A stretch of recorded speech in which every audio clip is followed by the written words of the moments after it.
சொல்றான் பாருங்க, நம்பி கட்டுற கதையெல்லாம் எடுத்து போட்டு பம்பு இருக்கிறாங்க உடனே.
அவ்வளோ தன்னம்பிக்கையோட இருப்பாளேங்க.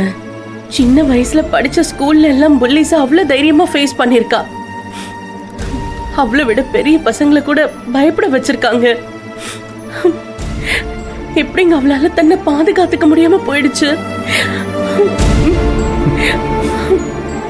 எனக்கும் ஒன்றும் புரியல ஜோதி. ஒருவேளை அவளோட தைரியமே அவளுக்கு எதிர அமைஞ்சிருந்தா? எந்த சிச்சுவேஷனா இருந்தாலும் அவளுக்கு தப்பிக்க தெரியும். அப்புறம் இப்படி எனக்கு ஒண்ணுமே புரியலம்மா. ரெண்டு பேரும் போய் போலீஸ் ஸ்டேஷன்ல விசாரிப்போமா? எப்படியோ இத விசாரிக்கிற இன்வெஸ்டிகேஷன் ஆபீசர் இருப்பாங்க. அவங்க கிட்ட ஏதாவது கிடைச்சதான்னு நம்ம கேட்போங்க. ஜோதி, இந்த ஊர் போலீஸ் ஸ்டேஷனை பத்தி உனக்கு தெரியாது. அதான் கௌஷிக் பாத்துக்கிறேன்னு சொல்லியிருக்காங்க. பொறுமையா வெயிட் பண்ணி பார்ப்போம். என்னண்ணே, என்ன பேசிட்டு இருக்கீங்க? கண்ணை மூடுனா, திறந்தா, நடந்தா, உட்கார்ந்தா, எங்க பார்த்தாலும் அவ முகதான் தெரியுது பரமேஸ்வரி. என் பொண்ணு தவிர வேற எதை பத்தியும் பேசக்கூட முடியலம்மா. அண்ணி, நம்ம ஹரிதா விஷயமா தான் நான் ஒரு விஷயம் கொண்டு வந்திருக்கேன்.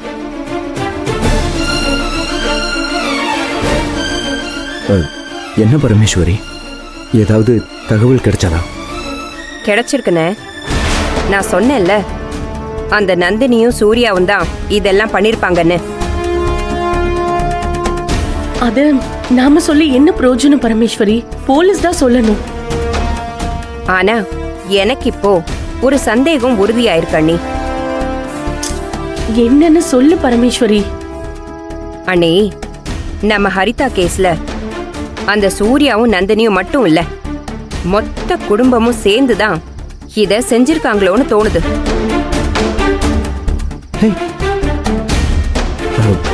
என்ன சொல்ற பரமேஸ்வரி? ஆமாண்ணே, டிபார்ட்மெண்ட்ல இருந்து எனக்கு வேண்டப்பட்ட ஒருத்தர் இப்பதான் தகவல் சொன்னாரு.